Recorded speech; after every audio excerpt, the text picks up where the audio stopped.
பெரியோர்களே, இங்கே கூடியிருக்கின்ற கழகத்துடைய போர்வாள்களே, கழக கண்மணிகளே மற்றும் மேடையிலே அமர்ந்திருக்கின்ற கலைத்துறை சேர்ந்த அன்பு சகோதரன் அஜய் ரத்னமே, சகோதரி குட்டிப்பட்டிமணி அவர்களே,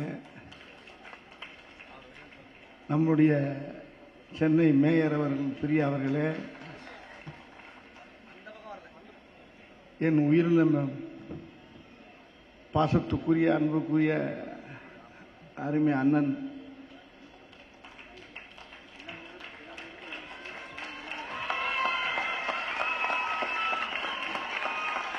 இந்து அறத்துறை அமைச்சர்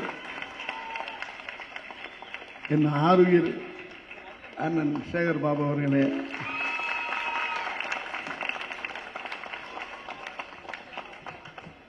இன்னைக்கு மதுரையில் நடக்கக்கூடிய திருவிழா மாதிரியே இருக்குது. எனக்கு சித்திர திருவிழா மாதிரி இருக்குது. நம்முடைய செந்தமிழ் நாட்டுடைய முதல்வர், தமிழ்நாட்டு முதலமைச்சர் அருமை அண்ணன் ஐயா முதல்வர் ஸ்டாலின் அவர்களுக்கு 72வது பொன்னான பிறந்த நாள்.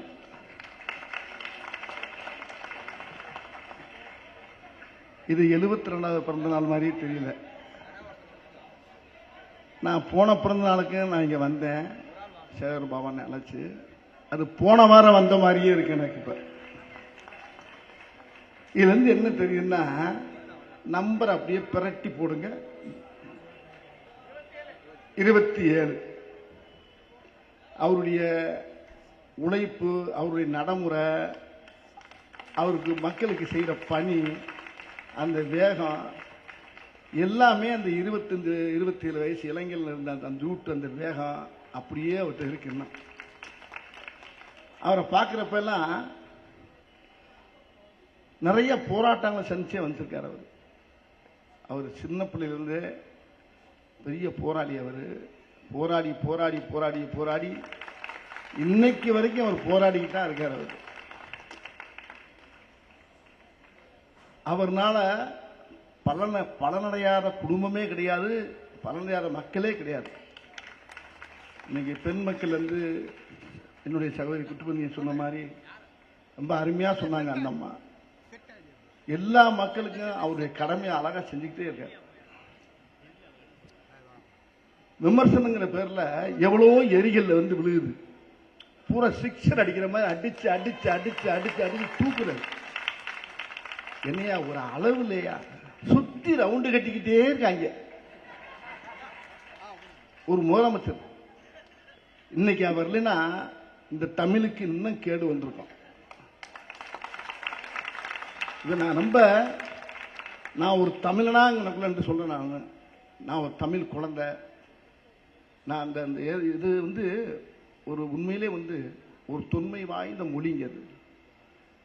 எவ்வளவு போராட்டங்க. இவர் மட்டும் இல்லைன்னா அன்னைக்கு என்ன ஆகும்?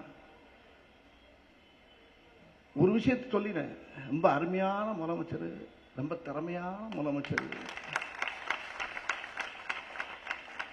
ஆனா ரொம்ப பொறுமையான முதலமைச்சர். அதே நேரத்தில் பொறுமைக்கும் ஒரு அளவு இருக்கு. நம்ம முதலமைச்சர் அது கொஞ்சம் இவரை பார்த்து பொறுமையே கடுப்பாயிடுச்சு. இப்ப இவ்வளவு பொறுமையாவா இருக்கிறது ஒரு மனுஷன்? ஆனா என்ன பொறுமையா இருந்துகிட்டே அடிக்கிறாரு பாருங்க. மக்களுக்கு செய்ய வேண்டிய பணியை செஞ்சுக்கிட்டே இருக்காரு, போயிட்டே இருக்கு. வா வா வா வா வா, நீ என்ன வேணாலும் பேசு, என்ன வேணாலும் செய்ய, என்ன வேணாலும் சொல்லு. வா ராஜா, வா ராஜா, வா, என்ன யார் என்ன வேணாலும் பேசு. ஆனா அவருடைய வேலையை கரெக்டா செஞ்சுக்கிட்டே இருக்காரு. அதுதான் அவர்கிட்ட எனக்கு ரொம்ப பிடிச்சது. அவர் மட்டும் இல்ல, அதுக்கு அடுத்து வந்திருக்காரு பாருங்க, டெப்டி சிஎம். உதயநிதி சார் அவர் அதை விடுங்க, வேலை நிறைய இருக்கு, வேலை நிறைய இருக்கு. என்ன வேலை? மக்கள் பணி, மக்களுக்காக நேரம் எண்ணி டைமும் எந்நேரமும் உழைச்சிட்டு இருக்கு. அது ஒரே ஒரு ஆளு. இப்ப எத்தனையோ உள்ள பாத்தீங்கன்னா எத்தனையோ தொண்டர்கள் இருக்கீங்க, எவ்வளவு இருக்கீங்க, எவ்வளவு அமைச்சர் இருக்கீங்க, எவ்வளவு. உதாரணத்துக்கு இந்த ஒரு அமைச்சர் பத்தாதா? உதாரணத்துக்கு சிறப்பான மனுஷெல்லாம் எல்லாமே இருக்காங்க. ஒரே ஒரு அமைச்சர் உதாரணத்துக்கு சொன்னேன். இந்த ஒரு மனுஷன் பண்ற அக்கப்பர் பாருங்க. இதேதான் இங்க எரியற மாதிரி எல்லா கோயிலையும் நல்லா விளக்கெறியுது. இதேதான் இப்படிதான் வச்சிருக்காரு எல்லா கோயிலையும். இதே மாதிரி தான் நல்ல கலர் நல்ல வெளிச்சமா வச்சிருக்காரு. அவர் கொடுத்த பணி அழகா செய்றாரு. வர்ற மார்ச் 1 தலைவருக்கு முதலமைச்சருக்கு பிறந்த நாள். அத இதுக்கு முன்னால இருந்தே ஆரம்பிச்சு எல்லாருக்கும் சாப்பாடு போட்டு எல்லாரும் மனசையும் சந்தோஷப்படுத்துறாருன்னா, அப்ப அவர் மனசுக்கு ஏத்த மாதிரி ஒரு அமைச்சர் நம்மளுக்கு கிடைச்சிக்காரு பாருங்க. எனக்கு நான் ஏற்கனவே போன வருஷம் சொன்னேன், எனக்கு சொன்னல என்னுடைய குலசாமி கோயில் பொதுமக்களுக்கும் சொந்தம். எனக்கு குலசாமியை திருவேற்றுடைய ராமநாதபுரம் மாவட்டம் 25 ஏக்கரை ஆட்டையை போட்டு போயிட்டாங்கன்னு சொன்னல. நான் கூட சொல்லி போன வருஷம் சொன்னேன், மறுபடியும் ஞாபகப்படுத்துறேன். சொன்னேன் அண்ணே, இந்த மாதிரி ஆட்டையை போட்டு ஒரு நட்டம் பக்கத்தில் வச்சிருக்காங்கலாம், உள்ள ஒரே கூத்தடிக்கிறாங்கன்னே, யாரும் போப்பா வாங்க முடியல, பேப்பர் இருக்கானேன்னாரு. அது மறுபடியும் சொல்றேன் உங்களுக்கு, இருக்குனேன்னு கொண்டாங்க. காலையில பார்த்தா வந்துருச்சு, இடம் முடிஞ்சு போச்சு. 24 25 ஏக்கருங்க. அதை வாங்கி அனத்தில் வாங்கி அழகா வச்சுட்டாரு. இப்போ ஒரு உத்தரவு சொன்னேன், அண்ணே அந்த ஊர் மக்கள்லாம் சேர்ந்து பரமக்குடி, காட்டு பரமக்குடின்னு ஒரு ஊர் ராம்நாத் சைடில், அண்ணே ஒரு சின்ன உதவி பண்ணுங்கண்ணே, கோயில் ஓரளவுக்கு முடிஞ்சிருச்சு, இடமெல்லாம் வாங்கியாச்சுண்ணே, ஒரு ராஜகோபுரம் கட்டி கொடுங்கண்ணே சின்னதா அப்படின்னு சொன்னேன். ஏன் சொல்லல? வல்லாளா அறிவில்லை உனக்கு? யாரங்கே வர சொல் அப்படின்னாரு. வேலை நடந்துகிட்டு இருக்கு. வந்தாங்க, படக்கு மண்ணை செக் பண்ணாங்க. இப்ப டக்கு டக்கு டக்கு டக்குன்னு ராஜகோபுரம் வேலை நடக்குதுங்க. யாருங்க செய்வாரு? முதலமைச்சர் அதாவது நம்ம தமிழ் முதலமைச்சருடைய அவருடைய பரிந்துரையிலையும் உதயநிதி ஐயா டெப்டி சிஎம் பரிந்துரையிலையும் அண்ணன் அழகா அதை உடனே கேட்டு உடனே டக்கு டக்கு டக்குன்னு அதெல்லாம் அப்படி ஒரு அற்புதமான ஒரு அமைச்சர் நம்மளுக்கு கிடைச்சிருக்காருங்க. காரணம் முதலமைச்சர் அப்படித்தான், அவருக்கு ஏற்ற அமைச்சர் இவர். இவர் மட்டும் இல்ல, இவர் மா சுப்பிரமணியன் எத்தனையோ வரிசையா சொல்லிட்டே இருக்கலாம். ஆனா அவ்வளவு பேர் அருமையான ஒரு அந்த போர்ப்பட தளபதி மாதிரி மாண்டிருக்காங்க எல்லாரும். அதனால இந்திய இயக்கம் 75 ஆண்டுகளா பயணம் பண்ணிக்கிட்டு இருக்கு. நம்ம முழுசா சொல்லக்கூடாது, பெரிய அரசியல் பேச்சு மாதிரி ஆகி போவோம். நான் வரும்போது சொல்றாரு, அரசியல்லாம் பேசாதனே, நீ சும்மா தலைவரை அவரை போய் வாழ்த்துறதுக்கு நம்மளால முடியுமா? ஆனா எங்க அப்பாவை வாழ்த்தவன்ல நானு என் தகப்பனை வாழ்த்துற மாதிரி அவரை ஆயுசோட இருக்கணும். ஆயுசோடு இருந்து கையால் சவுத்தோடு இருந்து இன்னும் மக்களுக்கு நிறைய செய்யணும். அவர் பிள்ளையும் செய்வாரு, அவர் பேரன் செய்வாரு, அவர் செஞ்சுக்கிட்டே இருப்பாருங்க, செய்வார். இந்த தமிழ் தாய் அந்த வெற்றி திருமகள் இவரை எந்நேரம் பற்றி கொண்டிருக்கிறாள்ங்கிறது நல்லா தெரியும். நம்ம தமிழ்நாட்டு முதலமைச்சர் கையால் சோத்தோடு நல்லா இருப்பார். இப்ப இடையில ஒண்ணு கிளப்பி விட்டாங்க, சொல்லக்கூடாது, இருந்தாலும் சொல்லிட்டு ஆகணும். ஒன்னும் செய்யலாம். தமிழ் மொழிக்கு சின்ன ஒரு ஆபத்து, அது வழக்கம் போல வந்துகிட்டு தான் இருக்கு. இந்த வாட்டி தமிழ் மொழிக்கு சின்ன சின்ன எல்லாம் கேள்விப்பட்டிருப்பீங்க. நான் சொல்றேன், காக்கா காக்கா மாதிரி தான் கத்துது, அது தாய்மொழியில இல்லையாண்ணே? அண்ணே உங்களை தான் கேட்கிறேனே, இங்க பாருங்க,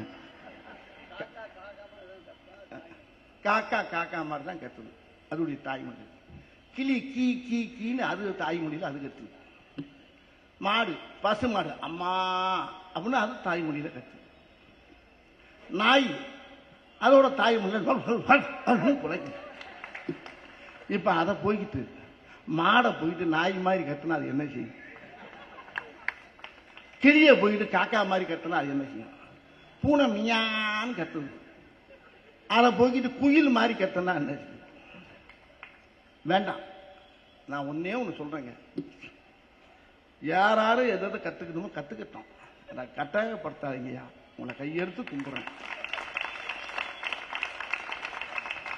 எங்க நாட்டில் ஒவ்வொரு மாநிலத்துக்கும் ஒவ்வொரு கலாச்சாரம் இருக்கு, ஒரு மொழி இருக்கு, என்ன அதுதான் அடையாளம். ஆனா எங்க தமிழ்நாட்டுக்கு எங்களுக்கு அடையாளம் வந்து இந்த தமிழ் தாய் தான், தமிழ் மொழி தான். என்னுடைய சாதாரண வட்டார மொழி இருக்குல்ல, இந்த மொழி நான் பேசுற மொழி இருக்குல்ல, நான் அவளும் வந்து இலக்கியம் படிக்கல, தொல்காப்பியம் படிக்கல, 5000 ஆண்டுகளுக்கு மேல கண்டுபிடிக்கப்பட்ட ஒரு மொழி. 2000 ஆண்டுகளுக்கு முன்னாலே திருவள்ளுவர் எழுதி வச்சது. அந்த அந்த மொழிக்கே எவ்வளவு பவர்னா 5000க்கு முன்னால் அந்த மொழிக்கு எவ்வளவு வலிமை இருந்துச்சுன்றதை பாருங்க. அப்படிப்பட்ட மொழி இன்னைக்கு வந்து யார் இருக்கு? இன்னைக்கு தமிழ்நாடு முதலமைச்சர் அருமை ஐயா ஸ்டாலின் அவருடைய பார்வையில் நிக்குது. அவர் சொன்னார் பாருங்க, என்ன நடந்தாலும் சரி இந்த மொழிக்காக என் உயிரே குறிப்பேன் பாருங்க. அந்த ஒரு வார்த்தை தமிழ்நாட்டு மக்களை பூரா அவ்வளவு வரையும் மனசை ரொம்ப நெகிழ வச்சிருச்சு. அப்படிப்பட்டது மொழி. நீங்க எதை வேணாலும் பேசுங்க, எந்த வேணாலும் பேசலாம், எதை வேணாலும் பண்ணலாம், திணிக்க வேணாம், புகுத்த வேணாம், வேண்டாம். ஏன்னா நான் பேசுற மொழியை வச்சு ஒருத்தர் சொன்னார், பெரிய ஆபீசர், ஒரு ஐஏஎஸ் ஐபிஎஸ் ஆபீசர்லாம் என்கிட்ட சொன்னாங்க, என் ஒய்ஃபு நார்த் இந்தியனு, உங்க மொழியை பார்த்து நீங்க பேசுற காமெடி வசனத்தை பார்த்தே என் பொண்டாட்டி கத்துக்கிட்டா சார் அப்படின்னாரு ஒருத்தர்.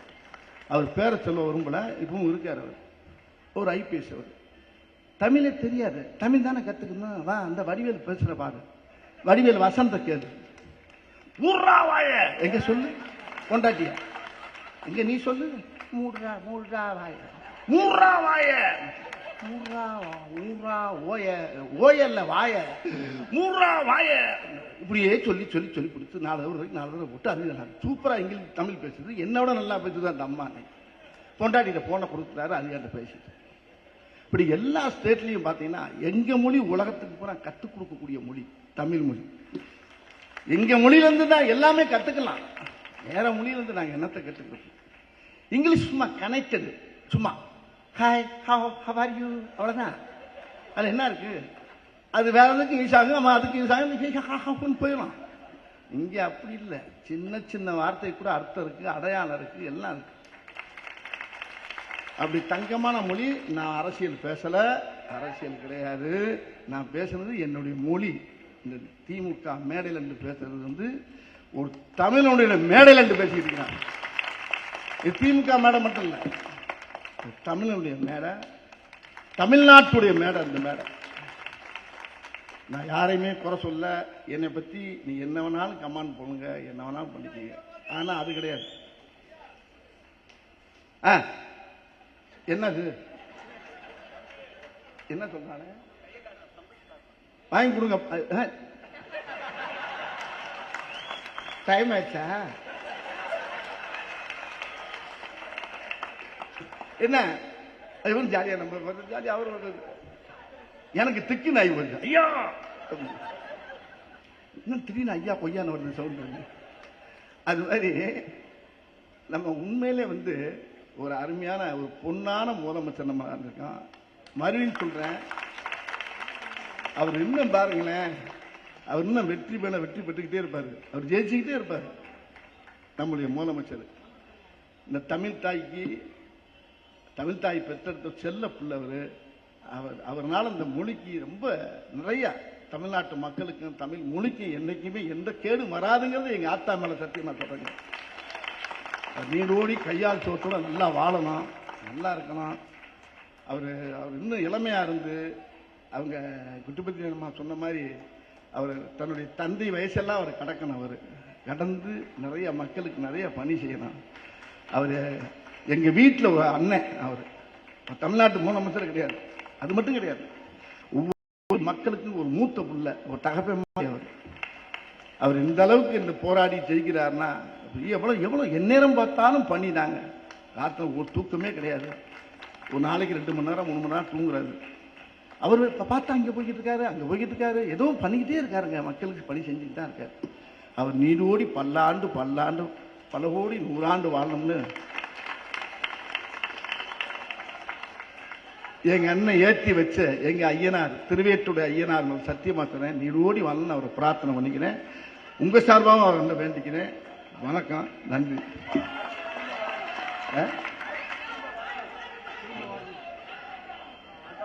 அதாவது நான் திரும்ப வந்துகிட்டே தான் இருப்பேன். ஒவ்வொரு பிறந்த நாளுக்கும் நான் இங்க வருவேன். அதே மாதிரி இவரை இப்ப இருக்க மாதிரியே அவரை பார்த்துட்டு தான் இருப்பேன். அவரை எங்க அண்ணன் இவரு எல்லாருமே நீரோடி வாழணும். ரொம்ப சந்தோஷமா இருக்கு உங்களை எல்லாம் எனக்குள்ள பார்த்து பெருமையா இருக்கு.